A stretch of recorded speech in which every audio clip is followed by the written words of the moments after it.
Whenever I make my rig building videos, I usually receive quite a few comments about my advice to use V-mount batteries, either complaining that they're too big or asking for specific battery recommendations. Well, today we're going to deal with both of those comments with these small, smartly designed batteries from Bebob and FXlion that I highly recommend. Let's get undone.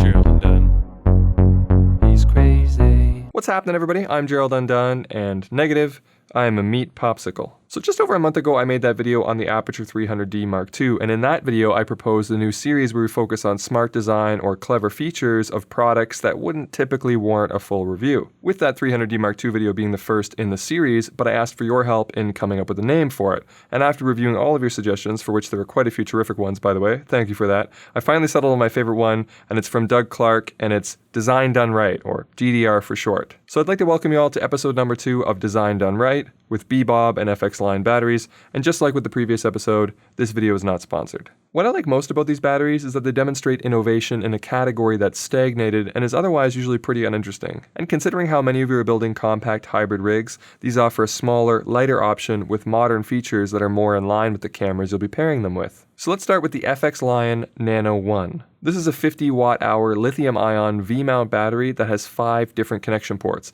It has your typical V-lock pin so that you can use it like any other V-mount battery, and it also comes with D-tap on the side underneath this sleek rubber cover, but it also has USB-A, USB-B, and USB-C on the top. The USB-A is only for output for charging or powering a USB Type-A device, but the USB Micro B is only for input, which you use for charging this battery. But then the USB-C can go either direction. You can either charge out to a USB-C device, or you can charge this battery over USB-C, in which it offers up to 20 volts at 2.2 amps. The battery itself is only 300 grams and comes with a nice display for showing remaining battery life as well as relevant voltages. But what's genius about this battery is thanks to its input and output options, it now becomes automatically better value and more than just a V-mount battery, because it can be used as a USB power bank for traveling, or even for an all-in-one solution for your rigs with cameras that take USB charging, etc., without needing a whole bunch of adapters. The contouring of the sides makes it very comfortable in the hand, and it has a nice weight in the palm, and the symmetrical design and blue accents make it one of the most visually pleasing batteries I've worked with. It's absolutely outstanding, and I only have one small issue with it, and it has to do with the looseness of the top cover.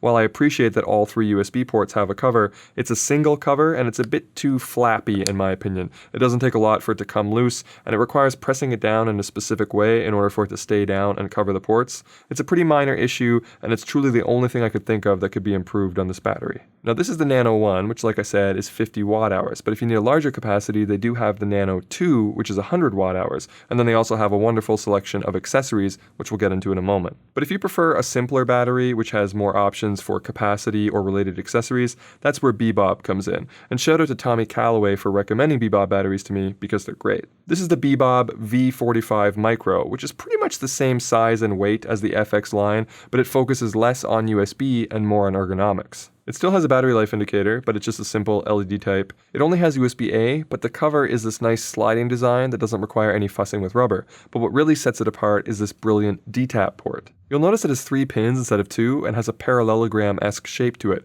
This allows you to plug in your D-tap in either direction, so you don't have to waste time trying to discern which direction the contours go on a black-on-black port in the dark. And for better cable control, this allows you to decide which way you want your leads to run out of the battery. Cosmetically, maybe the Bebob batteries don't look quite as nice as the FXlion, and they're not as smooth in the hand, but they're still a step up from the clunky batteries from the past and do achieve the clean lines and elegant engineering you'd expect from something made in Germany. The Bebob line extends further than FXlion when it comes to capacities though, with a 98 watt hour and a 150 watt hour version, which cleverly keep the same base form factor while only extending outward from the lock. This allows for a more versatile accessory design that can be used throughout their range. The 3 main accessories I want to focus on from Bebob are these. When it comes to rig building, usually I put a V-mount plate on 15mm rods and then put the battery on there, and you guys have complained that adds quite a bit of bulk and weight to your camera rigs. Well, check out this little guy. This is their 15mm rod adapter with plate, and if you pair this with the 45 watt hour battery, This is a really compact solution in order to extend the battery life, and it comes with a D-tap port on each side of the plate as well as the one on the top of the battery, so you can have plenty of options for configuring your rig. But if size isn't a concern, then you can put your typical full-size V-mount plate to better use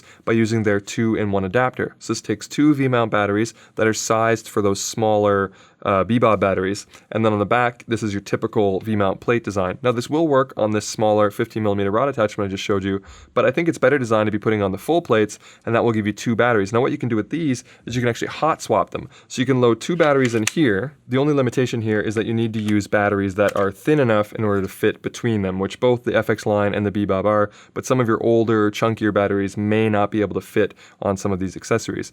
But other than that, everything is interchangeable, including the new 3-pin DTAP ports and the smaller V-mount plates. They will work on your older gear, and your older cables will plug in here, and the new cables will plug in your old ports, etc. It's completely backwards compatible. You just have to make sure that your batteries are thin enough for the accessories. But anyway, what's great about this is that there's a button on the side that you can press, and it'll show you the remaining battery for both batteries on this side as well as this side, so you can view it regardless of what side of the camera that you're on, and it's hot swappable. So if one of the batteries, say this battery was lower than that one, you can take this one out and it will still keep running. The system won't die or anything like that. You can go get a fresh battery and then place that back in, and you've extended your runtime, and then you can swap out the next one. You can keep this going pretty much indefinitely. And their charger has similar functionality as well. Now you can get a single, a dual, a quad, or even an 8-channel charger. Now I have the dual channel charger here, which has a port on this side and then an output port on the other side, and it can take 2 batteries just like I showed you. So here's the 150 watt version, and it goes on this side and one on the other. You can check the battery level for both. And what's great is that it comes with this really awesome coiled cable, and I like this cable a lot. I like the blue head and the coiled cord,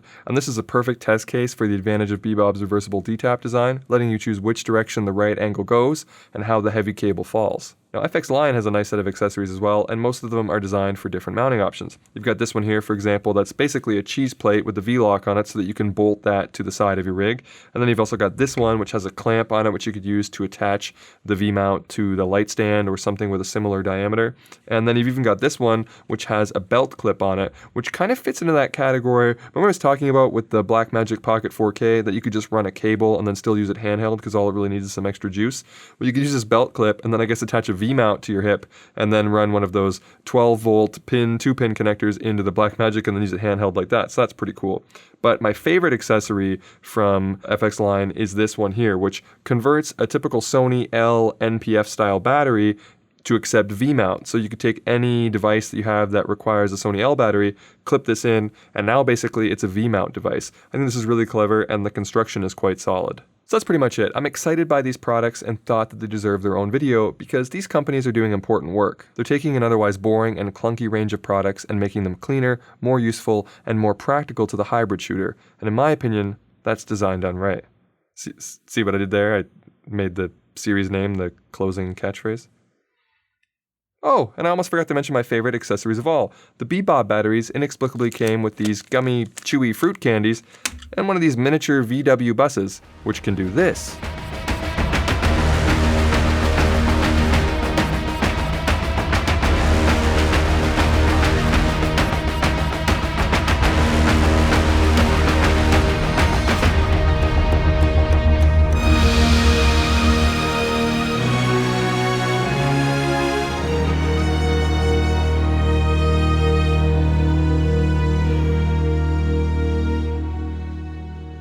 But that's going to be it for me. I hope you found this video helpful or at least entertaining, and if you did, make sure you leave it the old thumbs up and consider subscribing if you haven't already. But if you did not find this video helpful or entertaining, feel free to hit the dislike button twice. Alright, I'm done.